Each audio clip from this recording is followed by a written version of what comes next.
This podcast is part of the Podcast Arcade Network.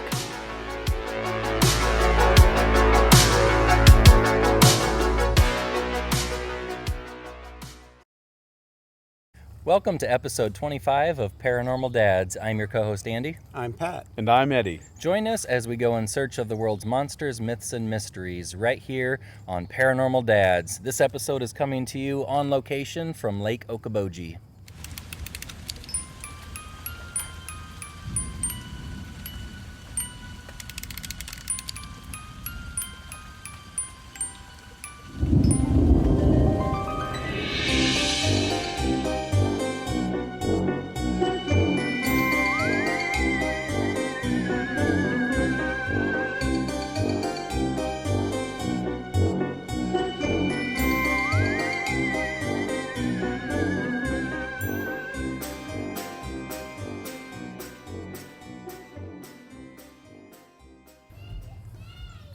All right.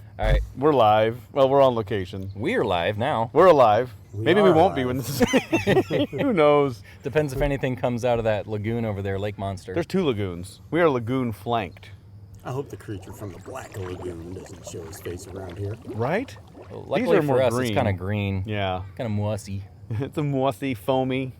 There's some. The monster from Boggy Creek. Yes. It is a bog back there. It's very boggish. It's very boggy around here. But yeah, like Andy had said, we are on location. We did a family camping weekend with our families over at Lake Okoboji in Iowa. And we thought, what a great time to record an episode. And we're here in north central Iowa and beautiful weather. We were a little worried we'd even get up here. Yeah. It's been raining all week and it's just been top 10 days since we arrived. This has been like a grade A perfect day. Top 10. Yeah. One of the top 10 weather days of the year for sure. 68 degrees. But as nice as it is outside, I'll tell you what, coming out of the tent 3 times last night to relieve myself. Yes. I just kind of made a beeline for that tree right over there, actually. I should probably tell the kids not to play behind there. Don't play on that tree, kids. Sky, get off that tree. It's going to smell funny. It's well watered, I'll tell you that. Anyway, I was out here relieving myself in the middle of the night a few times last night, and it is dark out here, man. Yeah. It is a million stars, but still it's dark, and I'm facing the woods, and I'm just wondering, what could possibly maybe be staring back at me.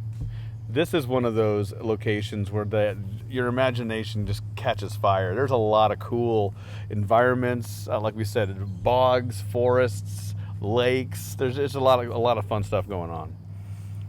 One thing I was going to do before we got up here, it was just kind of a crazy week. I was going to look in the BFRO's database to see if there are any Bigfoot sightings up around here. Oh, that we would have should been do fun that to know. tonight, though. At one point in history, there had to have been. I mean, there guarantee just it. had to have been. There's too much forest. There's too much woods. Yeah, it seems like, he shows up just about anywhere. That was one of the things we kind of walked away with, was if there was a habitat that could support one or a group, then most likely there would be, at least on some level. And this is totally like habitat rich. I mean, there's deer, there's all sorts of vegetation All and water. kinds of deer. Yeah. We probably saw like 6 deer this morning. Yeah, who were unafraid. Yeah, no qualms about us being around. Yeah. No. Well, you said the deer this morning didn't even get off the road. They just kind of mean mugged you and kind of stepped to the side and kind of puffed out their chest. Like, what? Yeah, well, What? we showed up a little late last night, and so we didn't pay for. We actually are taking up like 3 different tent sites, and we went to pay for a 3rd site this morning. Eddie and I did, and we kind of pulled the car up to the little drop box. It's all kind of done on your honor system, and where we pull up to the drop box, there's 3 deer standing there. Yeah. We pull up, get out of the car, and they just kind of look at us and go on their merry way. They're like, what do you guys want? They backed off just a little bit, but maybe 20 feet at most. Unafraid. Yeah. Yeah. And they just ignored us. Unperturbed. Went about their business. Yeah. And then also earlier today, we had went out on the lake, and there was this great little like small dock and a little private beach off to the side. And once again, talk about like potential of just like creatures and animals and stuff. There's everything from fish to hawks. We saw an eagle on the way here. I mean, it's just like there are just animals everywhere. There's a heron or a crane or something right across the lagoon there half the day. This thing's the size of a 6-year-old. Yeah. Mean mugging us big. from over there. It's like 4 feet tall. I'm not sure if Squatch is into, birds Birds? so much as seafood. He But probably keeps them as pets. Sasquatch has his little parrot on his shoulder. He names them. That'd be great. I saw a Sasquatch with a parrot on his shoulder like a pirate. Come here, Eleanor. Where have you been? It's fun just getting the kids out here, though, just out in nature, just kind of away from the video games and the screen time, and just kind of watching them play around on the, what do they call that? It's like a tightrope kind of a the thing. slack line. Oh, the slack line. Yeah. And they've been playing around on that. They've been playing Frisbee. It's just kind of good to get outside and enjoy the great outdoors. And, looking forward to tonight. Last night, Sky had a glow stick, and once I gave that to her, she's like, everywhere she went, she had her glow stick. Glow sticks? She's been asking me about glow sticks all day today. She's so excited to get more glow sticks tonight. We're going to pop those suckers out. Yeah, and we're going to have a little campfire. We're going to tell some ghost stories. Just probably keep it simple for the kids. Just nothing too terrifying. So they'll all sleep well. But it'll be a good time. We're looking forward to it. We don't want to traumatize the kids. I remember there was a birthday camp out, and this is back near Omaha. If anyone's familiar with the Omaha area, Hummel Park, and there's a urban legend about the cannibalistic people, pale-skinned people who live inside of Hummel Park. Albinos! But, so I'm like, I don't know, all of 8 years old maybe. I'm at this sleep out, and the kid's mom tells the story, not so much as hinting that it was just a tall tale. She made it seem like it was real, and then it was at the end of the night, and she was like, well, good night, sleep tight, everyone. Did not sleep a wink. Had to go to the bathroom in the middle of the night, and I'm out there, looking around, thinking any second some creature's going to come out of the woods and eat me. So, yeah, I'm thinking we'll probably keep it PG tonight. Yeah. So Sky, my daughter, she's only 4, so that she's not up all night long. I was telling you earlier, Eddie. Yeah, we don't do that. Everyone was taking naps, and you were out fishing with your son, and everything was just kind of mellow, and it was just me and Sky here at the campsite. I really had to go to the bathroom, and so I said, hey, Sky, just hang tight here at the picnic table. I'll be back in, just 30 seconds.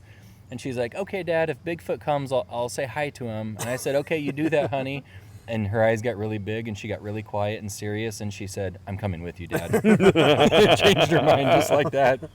Well, this is super, as we've learned the word, this is super squatchy looking. I mean, it really is. I mean, you could easily picture seeing a Sasquatch just tromp right through those woods right behind Pat. It's a pretty heavily wooded area. One of the things that made an impression on me about this place is it's so boggy, like we were talking about earlier. And I'm thinking about Lizard Man. Yes. I'm thinking about Beast of Boggy Creek. Yes. Just kind of the wet habitat that's around here. I don't even know where I'm going. The creature from the Black Lagoon. This is one of those things that it does kind of stoke the fires, because I was actually doing a little bit of I'm going to put air quotes research, but trying to figure out what was the inspiration for the creature from the Black Lagoon, because that thing wasn't like the Loch Ness Monster. It wasn't like some dinosaur. It was like a manfish, like a merman for all you He-Man fans out there. That's basically what the creature from the Black Lagoon was. He was on some river down in Brazil, I think, or somewhere in South America. Is that where the movie was set? Is that what it was? Kind of where it was set. Yeah, deep in some river. And we're going to break a little bit of format, I guess, on this one. We're not going to be doing our segments as we would normally, because we're kind of on location, and we wanted to just kind of give you something kind of raw. Yep. But with that, I mean, there was a movie that came out recently. I think it's called The Shape of Water, and it had a lizard or a fish man in there too. And I just wonder about the origins of the lagoon monsters and stuff like that. Well, and the main creature, the main character in that movie was, it was a classic lagoon monster. And, yes. And that movie, by the way, The Shape of Water, it mopped up all the awards. Yeah, all the awards. Movie of the year. Did you see it? Yeah, I did. In theaters. It was great. Nah, I need to watch it. Yeah. I've been meaning to. Yeah, it's kind of a very old-fashioned-y feel to it. It's based in 1920s, 30s, somewhere around there. Yeah, it's really well done. Yeah. But, I don't know. It's kind of fun. And our families are getting into it. We're just sitting around the campfire all morning, all afternoon, and everyone's asking us when we're going to podcast, what we're going to talk about, kind of wanting to be a part of it. We're all rocking our Paranormal Dads t-shirts today, too. Ooh. So we're going to post some pictures of that. Good plug. Yeah. You can have one too. Check our Facebook page for details. Anyway. I was just waiting for somebody to come up and say, see our matching T-shirts and say, oh, you guys with some church group? And Yeah. Exactly. Hey, or kind of. We're with a softball team made up of misfits and monsters. We just went out and bought firewood and ice and bait, and the guy didn't bat an eye at No. us. But Vic, he's kind of an older gentleman, and I think he just kind of he runs his business, and He asks no questions. We've stopped by and said hi a couple of times already, and very how would you describe Salt of the his- earth. Yeah, but how would you describe his bait shop? Very, I mean, His very bait. characteristic of a bait shop. It's Yeah. just like this little, almost like a garage. Yeah. And he's running a business out of It it. looks like a little house that was turned into a convenience store / bait shop / whatever you need it to be. It's a cool place. Yeah. And you when you drive into the parking lot, you run over a little dinger. Like a a little little dinger dinger thing. little sensor, and that alerts him in his home And he stroll- to walk down the path to see what you want to purchase. It's Yeah. very small towny, but that's the kind of guy Yes. that you want to talk to if you're trying to find cryptids and monsters and mysteries at a local place. You got to talk to the local guys like that, Oh. because he because- knows the scoop. And he's dealing with all the people who are vacationing out here, the people who are hunting and fishing. Yeah. He gets the scoop. Oh, I'm man. sure. If I was to write a paranormal story, you'd have a guy or I'd have Vic in it. Like that guy, oh, you think you've seen some things around here? Yeah, I'll tell you a tale. He had his suspenders on, and he's sitting there smoking a cigarette as he's ringing us up. Yeah, exactly. Blowing a smoke in your face. Y'all ain't from around here. You look different. Super nice guy, though. Oh, I yeah, want to put super that nice clear. guy. Like, super nice guy. Right to the point, though. Like, there's not a lot, not a lot of fluff. But yeah, our family has come out here now. This is our second time out here. We've come to Okoboji quite a bit back when Shireen's family lived out here. But we'd always stay at their house. And so, one time we rented a cabin on the lake as a family. But we thought it'd be fun one time to actually like tent camp in this park. And we had such a great time. We were kind of excited to mention it to you guys and see what we could, get going. And sure enough, we squoze in, squeezed in a quick weekend right in the beginning of fall. What a perfect time to come, too. Oh, yeah. It's beautiful weather out. Good sleeping weather last night. I woke up very early this morning. It was like 5 o'clock. I had to go visit the bathroom. I got out of my tent, and I was kind of shocked at how dark it still was. And I thought, I thought it was about time to get up. I look at my watch. It's like 5 till 5. And so I go, and once I had my bag with me because I was just going to change clothes and get dressed for the day, and went up there. I actually talked myself into taking a shower. We agreed we weren't going to take showers this weekend. I know, too, Pat but broke the rule. I broke the rule. And came back out, and I thought, well, I'll get the fire going. I'll get some coffee going for when everybody gets up. And then I realized I'm just making way too much noise. Clanging We around. got more accomplished by 6:30 than we have all day long. So I Right. ended up sitting in my car for like an hour, just waiting kind of for the sun to break. And then I saw my daughter get up early, and my wife came out shortly thereafter. And so we got up and got the fire going and stuff like that. But just beautiful weather. Well, you blew your cover by taking a shower, man, because now, whether it's a lake monster or Bigfoot or any sort of a chupacabra or cryptid, they're going to smell you coming because you smell too dang good now. Yeah, he Smells smells. too good. Yeah, he smells fresh and delicious. That's right. Yeah, I smell squatchy and nasty. I got to stick next to you guys. You can mask my scent. Eddie was prepared. He didn't shower for a week leading up to this. Right. Nope. Did nothing. Took my toothbrush, broke it in half, threw it in the street. In fine form, though, we have kept up our tradition. When the three of us first went out on a trip like this together, we spent a lot of time at Walmart. We did. Because, we stopped at Walmart on the way in to go on our Bigfoot expedition because we needed some supplies and food and stuff like that. Yep. And then after a couple of nights, we realized it's cold out here. We need more clothes. So we cold. went back to Walmart. Well, sure enough, Eddie and I, probably in the span of less than 12 hours, have been to Walmart twice. Just picking up odds and ends and whatever. One of the big things that my wife and I forgot were was our bed. Yes. And she wasn't too cool about wanting to sleep on the ground, and I don't blame her. So I wasn't real excited about it either. So we went in late last night, picked up another inflatable mattress, and but that's just kind of par for the course for us. I think when we travel, I love it. After Eddie made the comment that camping feels a lot like Walmart. Yeah, exactly. This doesn't feel like camping like I thought it would be as I'm in line.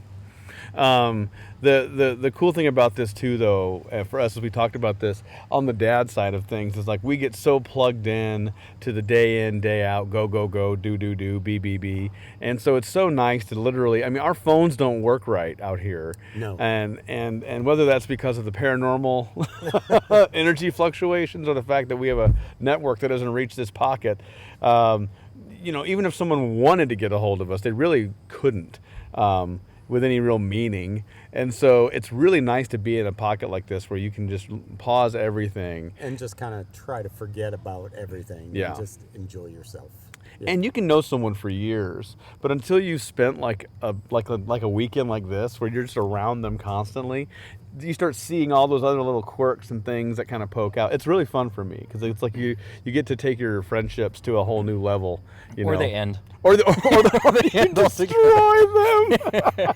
You just slam them on the ground. I didn't know Pat snored. Let's kill him. Yeah, I know, right? Get the pillow. Get the pillow. I'm afraid to hear that. So. Man. But but we all love each other. Our families love each other. There's We're pretty much just one big happy family at this point in time. But yeah, you strip back the layers of the onion when you spend any amount of time with somebody out camping. Mm-hmm. I went camping with a couple of buddies of mine. This was several years ago, and they're super nice guys, both of them. But I'd never been camping with them before. Mm-hmm. So I made two big mistakes. They said, "Are you going to bring some firewood?" And I said, "Yeah, I'm going to bring some firewood." So I went to the store and picked up I think it was one, maybe two of those little bundles that they sell at gas station. Yeah. So I got maybe a dozen small chunks of wood at most.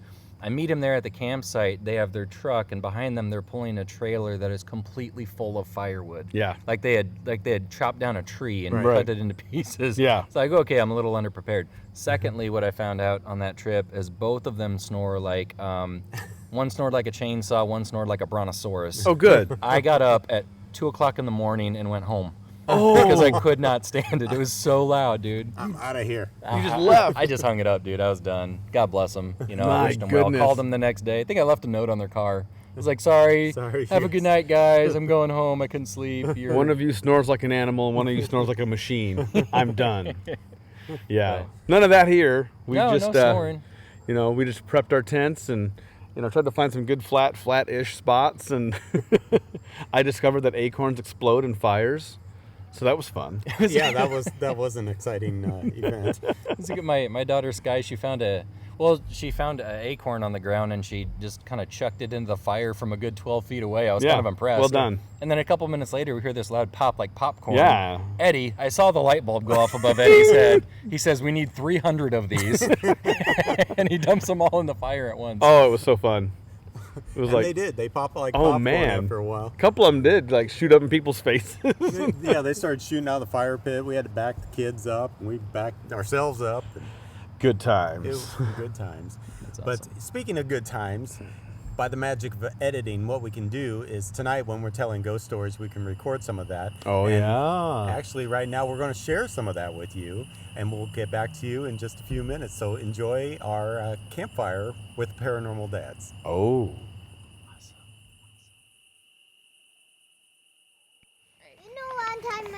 Two workmen were sitting in a pub, drinking and arguing about which pub they should visit next. "The Rose and Crown's the closest," said the first workman. "No, the Elephant and Castle is closer," said the second workman. So they decided to go to the Elephant and Castle. But on their way to the pub, a ferocious lion, which had escaped from the zoo, lunged at them. But it was tranquilized by an anti-aircraft fire from a search plane overhead. Stepping over the beast's body, they went up to the Elephant and Castle, thereby proving that the shortest distance between 2 pints is a strafed lion. You know what time and I was going on the water I peeled. Whoa, that's crazy. And my mom and dad had to carry me over up again. Is that at a good angle? Yes. Okay, good. Mr. Myers have any scary stories? She put that on the too. I have a few. He has a few stories. You guys want to hear Andy's scary stories? Who wants my flash loot? Okay. Here you go, guys. Let's get Andy a little quiet so he can tell his story. What do you want it to be about?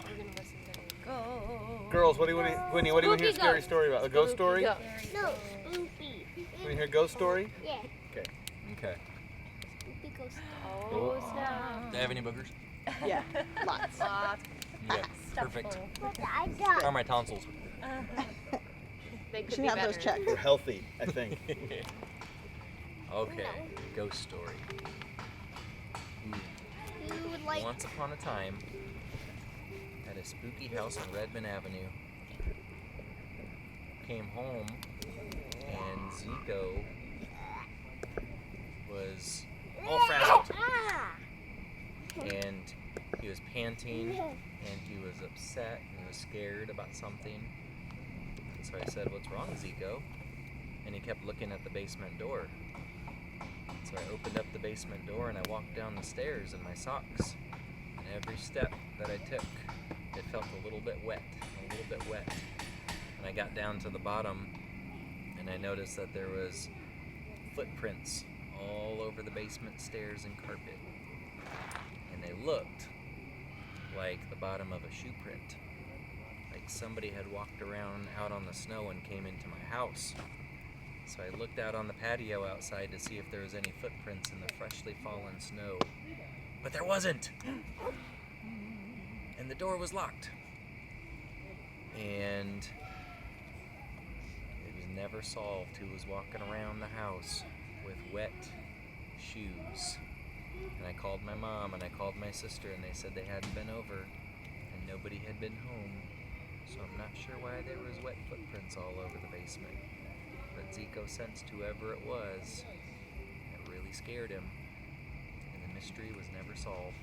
It was a rude ghost who did not take off his shoes in the house. Right.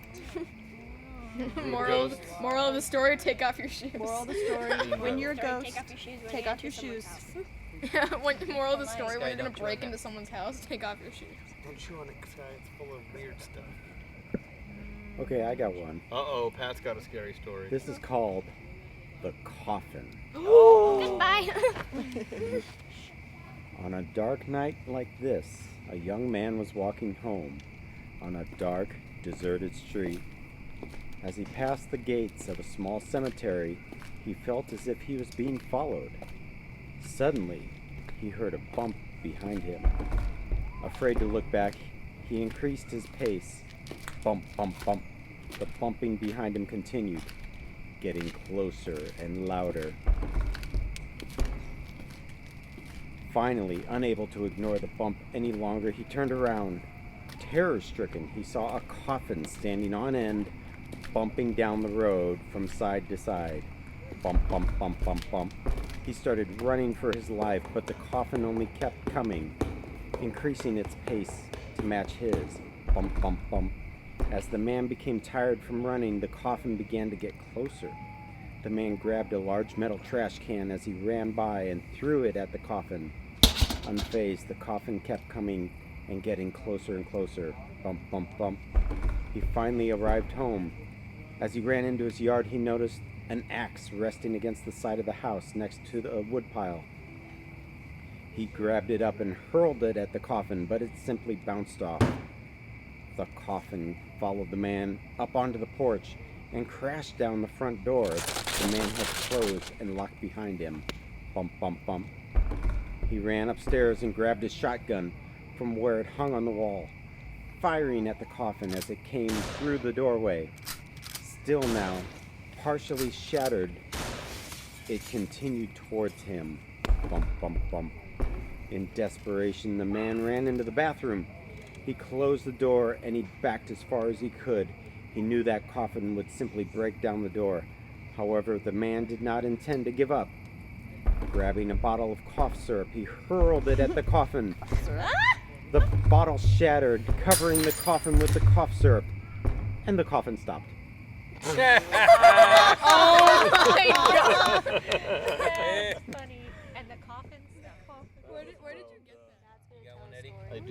only 8:30. It feels That like was a scary That's what happens story. when you don't get much sleep. Guys, this one is called Hide and Seek. Oh God. Is it funny? I don't think it's funny. It's not funny. Oh, yeah. It's a legit scary, huh? Is it, how scary? It's not too bad. I mean, it's a little scary. You want to hear it? On a range of 1 to 5, 5 being the scariest. Oh, I'd probably say this is a solid like 2.5, maybe 3. We can handle that, Can you right? handle that? Wait, what? I said on a scale of 1 to 5, how 1 to scary 10. is it? You said 1 to 2.5. Okay, yeah. 1 to 10? Yeah. It's probably a 5, 6. It's not bad. Gwenny, what do you think? Fine. Go for it. Gwenny, if you Hi. get scared, we'll go in the tent, okay? Do you not want to hear this? Okay, fine. I'll do a different one. Okay. It's called Hide and Seek. 2 young brothers were at home, alone in the apartment, while their parents visited their neighbors next door. Be good boys, their parents said. To keep themselves occupied, the boys decided to play a game of hide and seek. Oh God. Oh God. The older boy turned. I'm gonna go in the tent. Yeah, do you want to go in the tent? Oh, yeah. The older brother turned his head to the wall and began to count. He could hear his little brother's feet as he scampered about looking for a place to hide. Ready or not, I'm coming, cried the older brother, and off he went looking for his brother. He looked in all the usual places, behind the sofa, in the bathroom, behind the shower curtain, and behind the curtains in every room, and under all the beds, but he couldn't find him. The apartment was eerily silent. Then he heard a scuffling sound coming from the wardrobe. The boy was sure he'd already looked there, but he went anyway and called out, "Come out, I found you." But there was only silence. Again he called for his brother to come out, and again, nothing. Opening the door, the boy tried to peer behind the wall of dresses and coats hanging there. He bent down and couldn't see any feet. He began to rise up and put his hand out into the mass of clothing to feel for his little brother, when a hand came out and grabbed his wrist and tried to pull him into the clothes. As he pulled himself free, he heard a noise behind him, looked over his shoulder, and saw his little brother standing behind him. "Couldn't you find me?" asked the little boy. The older brother screamed in fright and desperately tried to free himself from the hand that was holding his wrist. The younger brother pulled his older brother free. They both ran from the apartment. Nobody knows what would have happened if the hand had managed to pull him in. Do you? Oh, that's a scary one. You know where he went wrong, Sky? He should have yelled, "Red Robin!" Because then, if then he sees the hand and goes, yum. Or he goes moving right along. I want to prove this one. Robin. Yum. He goes, yum, yum. Red Robin. Yum. Yum. That was probably more of a 6 or 7. Sorry, guys. That's silly. Wasn't too bad. Red Robin. Yum. Red Robin. Gets his face. Eats his face. This is a gorgeous night. Those logs aren't really catching, are Don't eat they? my face. Don't eat my face. You have too many cookies. Do something with them? Yeah. I'm not a cook. Who wants Chuck to it go? all in. You can do it. You can grab it. You're the fire master. I'm the fire You gotta put that powder in Are you there. just reading it so? Yeah, we gotta throw that other. Sky. Oh, Andy, you okay? I'm okay. It's muddy. That's where Sky gets that from. Here, Andy. Thanks. So once upon a time, I lived in a house in Benson.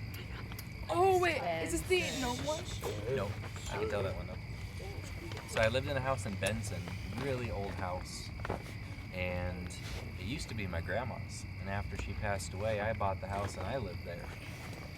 And at the time, one of my coworkers from work lived in the basement and rented that out for me. But we shared the kitchen, which was right outside my bedroom door. And I always knew when my roommate was home because she wore high heels. And every time that she would walk up into the kitchen from her room downstairs, I would hear click, clack, click, clack, click, clack. I would hear her high heels on the tile kitchen floor. And so one Saturday morning, it was about 9 o'clock, and I was laying in bed, and it was winter time. And I was just too cozy and just too warm, and I didn't want to get out of bed. So I was laying there, and I was wide awake. And I heard a click-clack coming up the stairs from the basement. Click-clack, click-clack. And I said, oh, my roommate must be coming up to come get breakfast out of the kitchen. I heard the basement door open, and it shut. Click. I could always hear it slam shut. And I hear click-clack, click-clack into the kitchen. And then it's quiet for about 30 seconds, and then a minute, and then 2 minutes, and it's still really quiet. And I'm thinking to myself, what is she doing in there? Is she just standing there in front of the fridge or the cabinets trying to figure out what she wants for breakfast? And then I thought to myself, I better check to see if she's even home. So I look out my bedroom window out onto the street, because she always parked in the same spot, and her car wasn't there. So then I got to thinking, what if she's not even home? But I was too afraid to open my bedroom door and peek into the kitchen and check. But after a few minutes I did, and I peeked around the corner, and you know what I saw? Her? Nothing. There was nobody in the kitchen. Spooky. And I called her later that day, and she said not only was she not even home at the time, she didn't even come home the night before. So I was home all alone at the time. So I'm not sure who it was that walked up the basement stairs, or opened the door, or closed the door, or walked into the kitchen. But whoever it was disappeared, and apparently they couldn't decide what they wanted for breakfast that morning. Maybe it's Santa! Santa! I know Santa's magical. Santa is magical, buddy. You're right. And he has clicky boots. It makes sense. It does. Oh my God. Maybe it was the same one that left wet footprints. Santa has kinky boots. Okay, this It's like the ghost that Vinegar wears shoes in. Yeah, all of Andy's ghosts wear shoes. They're about Did you you. put another thing in the fire, or is it just that blue from the first one? That's a new one. Oh, That's so cool. Guys, I have a ghost story that happened to me for real. Let's hear it. You want to hear it? And then we can hear yours. It's very short and not really scary at all, but anyway. So it was October here it 13th, goes. aka Spooky Day. Friday the And 13th. yeah, and I was sitting at the kitchen table eating breakfast, and it was cloudy outside, because it was. And I heard tap, tap, tap, tap, tap on the glass. I turned around, and I didn't see anything. And I was like, but Cody is inside, so she wouldn't be like scratching, and plus it didn't even sound like Cody scratching on the door. So I continued eating my breakfast, and then I heard tap, tap, tap, tap, tap. And so I turned around, nothing, still nothing. So I got really freaked out, and I still kept eating my breakfast. And then I heard tap, tap, tap, and then I turned around and nothing was there. The end. It's pretty scary. Something was trying to eat your... Is that our new house or the old house? The new one. Uh-oh. You can do What's in the woods outside? Dun, dun, dun. The Bigfoot on the back handprint window that or was on the the living room inside window? of the person's There was door. someone tapping on a living Oh, room window gosh. recently. I'm not kidding. I thought it was a cat though. Anyway, Leading to the front yard or the backyard? the bay window in the living room. Anyways. I heard that woodpecker that left a big hole Oh, that in your dang siding. woodpecker, Yeah, man. those woodpeckers. Um, those woodpeckers. So I have a story about my old work. And I had, Oh my gosh. I And it had- was freaky as hell. I had hours that were really interesting because I worked IT at the time. Pat can empathize here. And I couldn't really work on a lot of the stuff while people were using it. So I had to come in at night and work on some of the network and some of the stuff at work. So I would come in sometimes at 3 or 4 in the afternoon and work until midnight or later. And this is one of those nights. And there was a lot of small events that led up to this thing. And what happened was my desk, the chair at my desk that I was sitting at would get pulled. And I'd be sitting at it and I would feel a gentle tugging on the back of my chair. Like somebody was trying to rock my chair. And over time I just started to ignore it. And one night, one of these late nights, the chair hadn't gotten tugged for a while, so I kind of started to kind of forget about it. And I had heard footsteps coming down this long hallway in our work. So I did an all call where you push a button and you can page all the phones in the entire building and say, hey, you know, who's in the building? And I did that. and nobody answered. And so I got up, walked around, looked for the janitor, looked for anybody, and the building was completely empty. So I go and sit back down, and I start hearing the footsteps again down the long hall. So I decide I'm going to leave. Smart. I get my stuff, and I look down that long hallway, and I still don't see anything, but I don't hear anything at that point either. But I definitely had heard footsteps. So I get my jacket on, and as I'm putting my jacket on, I feel something catch the jacket, not my arm, but the jacket itself. Like it almost got stuck on a stick or a coat hanger. And I look down, and there's nothing holding my arm, but there's definitely something holding my coat back. When I look down, my coat comes free. So I quick put in the code, I arm the alarm for the building, and I leave.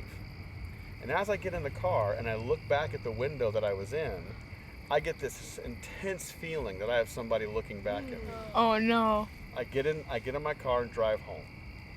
The next day, I come in, and our building administrator was angry. He was furious at me. He goes, "Why did you set off the alarm last night?"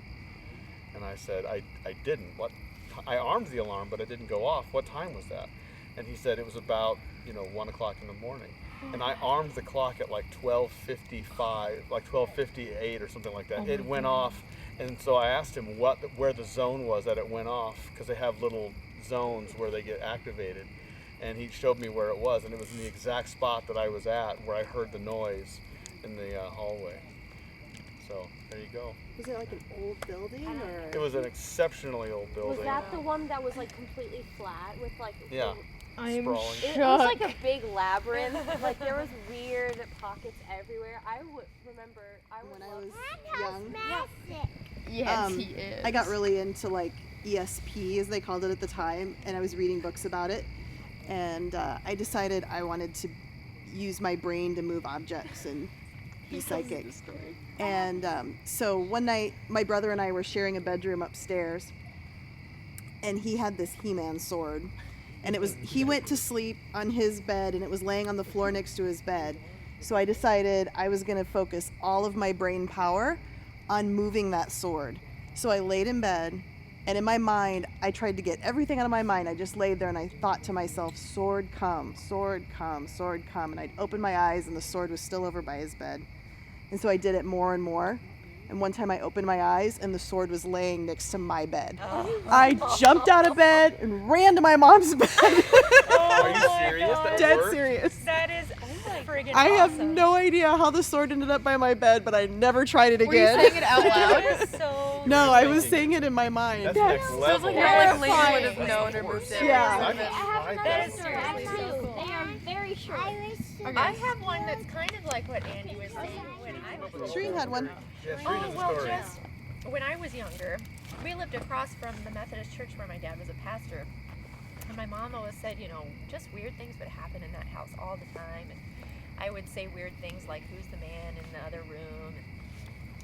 And I don't like the lady in my room.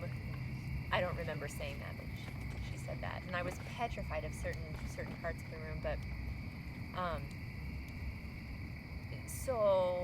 well, gosh, which story do I tell? There's so many. But, okay, here's one that's actually kind of cool. So, we were having the youth group over at our house. I was really young. And so it's a whole bunch of teenagers over. And a cop knocks on our door. My parents open it. He says, there are 3 men who are headed to your house. And they're dressed in long robes. They don't have shoes on or anything. They look really weird. And we want to warn you of this. And my mom is like, well, I want to meet him. So here they come, and she's like, telling the cops they can go and everything. And these men have long hair and, again, no shoes, long robes, wonderful smiles, wonderful demeanors. So my parents invited them in, and they said they are disciples of Jesus or something like that. It was something like that. But my parents didn't think they were weird. They were like really nice. And talked to the youth group and just kind of had a good time with everybody. And they didn't have any place to stay that night, so my parents said, you can stay at the church across the street. And so they did. They slept at the church overnight, and my mom said, come back for breakfast in the morning. And they did. They ate breakfast at our house, and and there was a funeral that morning at the church, and one of them said, it's sad when people mourn the deaths of others, because really they're passing on to such a wonderful, beautiful place. And everything that came out of their mouths, it sounded like was just very eloquent and beautiful and things like that. Well, it was time for them to go. They had breakfast and everything, and my mom also had to leave because she had work to do and things. So she had all her stuff together, and they didn't have any belongings with them. They had come with they had little satchels with tea or something, and I don't think any money. And she said goodbye to them and thanked them for hanging out, and they thanked her, and they left. And the motion was, she said I'll act it out. So they went out the door, and she said goodbye, and she turned around and locked the door and turned around, and they were completely gone. And she it was instantaneous. They were completely gone. And she thought, okay, this is weird. Maybe they hid in the bushes or something. And she looked in the bushes and looked on, and she even ran around the house, and they were absolutely nowhere. So they ate her food and then just left. And how ungrateful. And shared some good messages. Yeah, but she thought there was no place for them to have run and hid or anything. So it was just a very odd thing, but a lot of weird things went on in that house. But that was one that was not scary. It was just kind of mysterious. What's the I don't know who they were. That's still pretty awesome, though. That is. So hopefully you enjoyed some of those ghost stories. Like we said, we tried our best to keep it PG or PG-13 since the kiddos are around and still need to sleep. It's funny, when it gets dark here at our campsite, you almost forget that we're flanked on either side by the lagoons, by the bodies of water. Yeah. And a lot of people don't know this, because you think of lake monsters, you think of the Loch Ness Monster. Mm-hmm. And even if you think of lake monsters in the U.S., you think of Lake Champlain, you think of the Great Lakes, you think of things like that. But what a lot of people fail to remember is there's a rich history of sea creature, unknown kind of sea monsters in Nebraska and Iowa. Some quite famous ones actually from back in the day. But that's what water does, right? Yeah. It's the great equalizer. We don't know what's down there. It's too murky. It's too dark. So, I mean, heck, whether it's a 20-foot fish, or whether it's just an unidentified species, or maybe it's a plesiosaur. We just don't know. But there's always that chance that when you're looking at a lagoon or a tributary that feeds into a larger lake, there could be something in there. Yeah.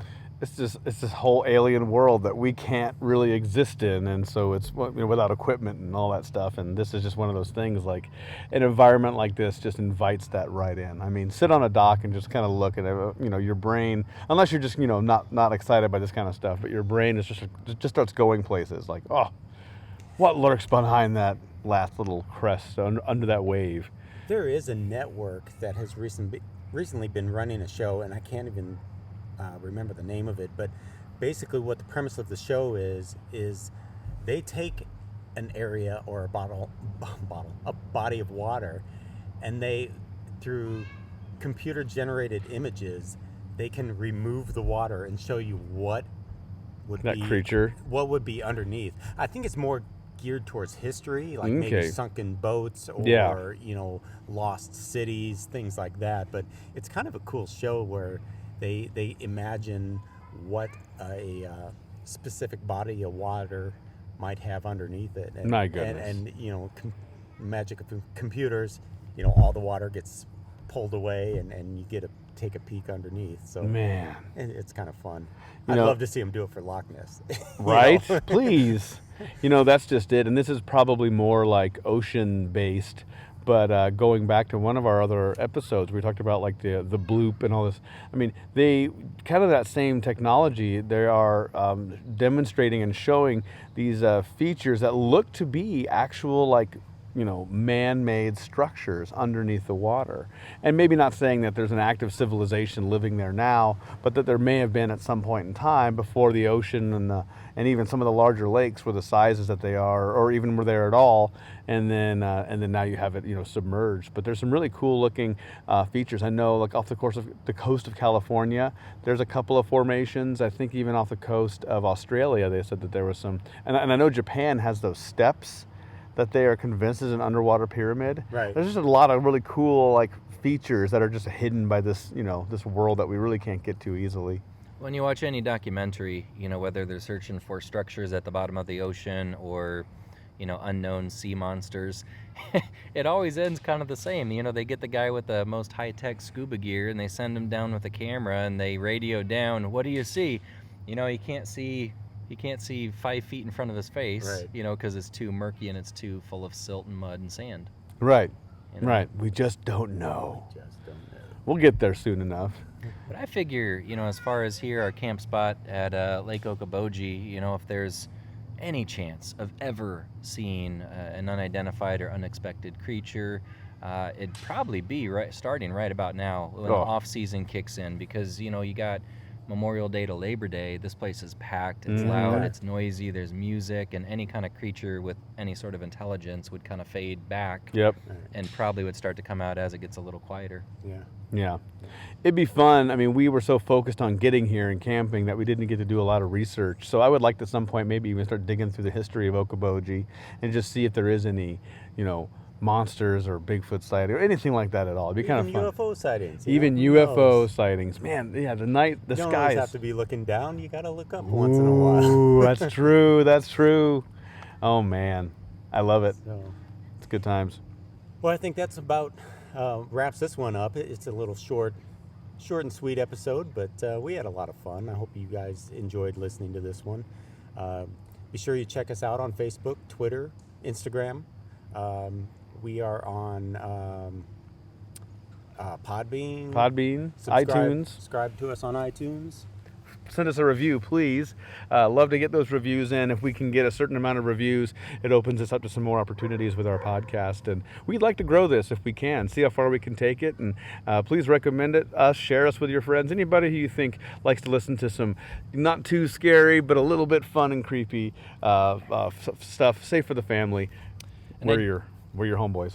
And I do want to keep this family friendly, but we did have very positive feedback recently. One of our loyal listeners is a big fan of Pat, says he has a great voice for radio, and she kind of binged all 24 previous episodes, and a clear fan. She kind of hinted that she not only wanted his autograph, she wanted him to sign her bra, and she never said if she was entirely serious or not. But how's that for some iTunes feedback? Well done. Yeah. Well done.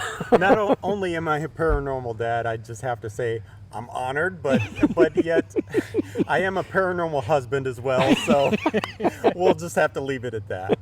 Anyway, I hope you enjoyed this episode. Keep looking down, keep looking up, keep looking all around, and we'll catch you next time. Bye, everybody. See ya.